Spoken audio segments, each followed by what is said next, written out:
ajma'in. Amma ba'du. Puji syukur kita panjatkan kehadirat Allah Subhanahu wa ta'ala. Karena dengan rahmatnya kita masih bisa mengikuti lomba marsal di MSN 1 Bandar Aceh. Salawat berbingkiskan salam tentunya kita hadiahkan kepada baginda Rasulullah sallallahu alaihi wasallam. Seorang pejuang yang menyelamatkan kaumnya dari agama yang besar hingga menjadi agama yang sejuk di dalam. Sehingga para ilmuwan dunia menyebut beliau the most successful and religious personality. Yang saya hormati kepada para dewan juri yang wajahnya berseri-seri, kepada para panitia serta sahabat-sahabat yang diridhai Allah Subhanahu wa ta'ala. Pada kesempatan kali ini, izinkan saya menyampaikan untayan hikmah dengan tema membentuk generasi Qur'ani. Perkembangan teknologi digital sudah menyelimuti semua aspek kehidupan di setiap negara, mengalir ke pegunungan-pegunungan sampai ke daerah pedesaan hingga menuju ke sanubari yang paling dalam, yaitu kalbu dan seluruh perangkat daya fikir kita. Kalau dulu kita hanya mengenal alat informasi teknologi berupa televisi, radio, bahkan komputer yang masih sangat sederhana. Namun sekarang kita membaca Al-Quran menggunakan Al-Quran digital, zikir dan salawat menggunakan tasbih digital. Namun apa yang paling meresahkan? Ketika handphone mulai marak digunakan, akidah dan akhlak mulai diracuni membatasi ibadah kita. Sahabat-sahabat yang diridhai Allah Subhanahu wa ta'ala, di dalam Al-Quran surah Al-Baqarah ayat 2 Allah berfirman, A'udzu billahi minasy syaithanir rajim.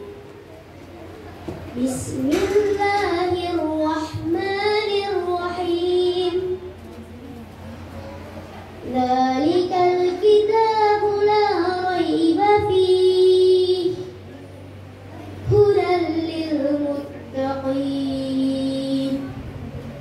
Sadaqallahul azim. Kitab Al-Quran ini tidak ada keraguan adanya petunjuk bagi mereka yang bertakwa.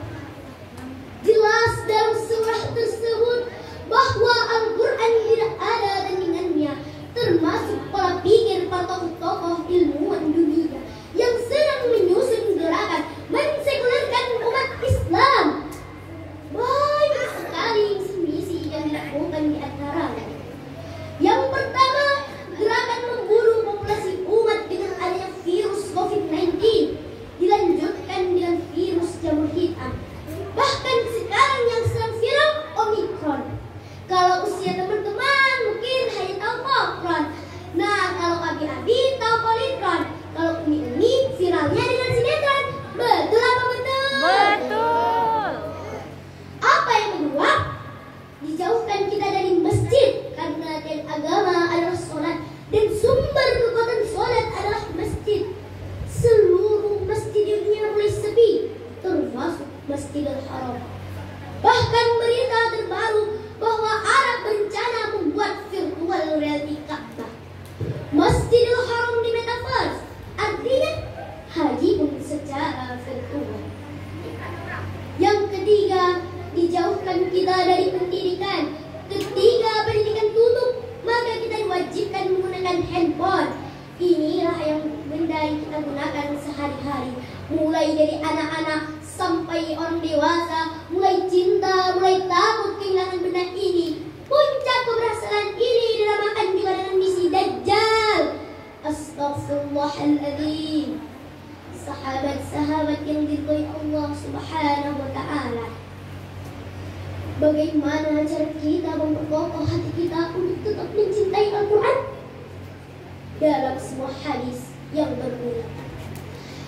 afdalakum man ta'allama al-Qur'ana wa 'allamah.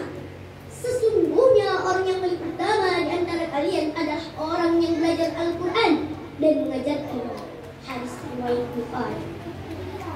Sahabat-sahabat yang diridhoi Allah Subhanahu wa taala, mari kita satukan hati kita sebagai generasi Qur'ani, tetap teguh kepada Al-Quran. Semoga kita cintai oleh orang tua kita, cintai oleh Rasul kita, dan yang paling utama cintai oleh Allah Subhanahu wa taala dalam semua syair yang paling saya rindukan.